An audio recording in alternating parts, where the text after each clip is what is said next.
மீனராசி. மீனராசிக்கு வந்து பார்த்திங்கன்னா உங்களது ராசி அதிபதி குரு வந்து பார்த்தோம்னா உங்களுக்கு 5ல் இருக்கார். 5ல் இருக்கும்போது நல்ல ஒரு ஆன்மீக சுற்றுலா, ஆன்மீக பிரயாணம் போகணுங்கிற எண்ணங்கள்லாம் நிறைய இருக்கும்.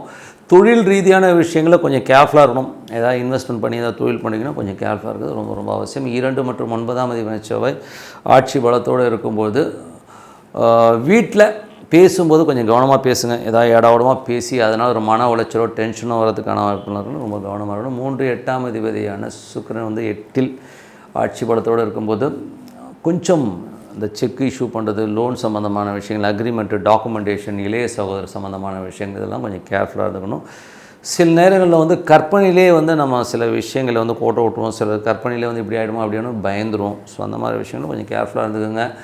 4 மற்றும் 7ஆம் அதிபதியான புதன் 9ல் இருக்கும்பொழுது நல்ல ஒரு வருமானங்கள், நல்ல ஏற்றங்கள் வர்றதுக்கான வாய்ப்பு ரொம்ப நல்லா இருக்குது. நிறைய பிரயாணம் பண்ணுறமான விஷயங்கள் இருக்கும். தாயாரோட உடல்நலம் 4க்கு 6ல் வந்து உட்காரும்போது தாயாரோட உடல்நலம் சம்மந்தமான விஷயங்கள் சின்னதாக செலவு ஏற்படலாம். அது மட்டும் கொஞ்சம் கேர்ஃபுல்லாக பார்த்துக்கணும். 5ஆம் அதிபதி 5ஆம் அதிபதி 5ல் வந்து உச்சமாக குரு இருக்கும்போது தொழில் ரீதியான விஷயங்களே பெரிய ரிஸ்க்கு, பெரிய முதலீடெல்லாம் வந்து பண்ணுறது முன்னாடி 1க்கு 4 வாட்டி யோசிச்சு பண்ணுறது ரொம்ப ரொம்ப நல்லது. குழந்தையோட வளர்ச்சி ரொம்ப அற்புதமாக இருக்கும். குழந்தையோட விஷயங்கள் வந்து ஒரு அற்புதமான விஷயங்கள், நல்ல ஏற்றங்கள் வர்றதுக்கான இப்போ மனைவி பார்ட்னர்ஷிப் சம்மந்தமான விஷயங்கள் அவங்களுக்கு நல்ல லாபங்கள், பெரிய ஒரு காசு வர்றதுக்கான இப்போ ரொம்ப அற்புதமாக இருக்குது. 6ஆம் அதிபதியான சூரியன் வந்து உங்கள் 9ல் வேலை விஷயங்களில் நிறைய பிரயாணமட்டமான விஷயங்கள் இருக்கும். அப்பாவோட உடல்நலம் சம்மந்தமான விஷயமும் கொஞ்சம் கேர்ஃபுல்லாக பார்த்துக்குங்க. அதுக்கப்புறம் உங்களுக்கு 8ஆம் அதிபதி ஆட்சி பலத்தோடு இருக்கும்போது பெண்களிடம் பேசும்போதோ பழகும்போதோ கவனமாக இருங்க. அதில் வந்து ஏதாச்சும் இடவிடம் பண்ணிடுங்க.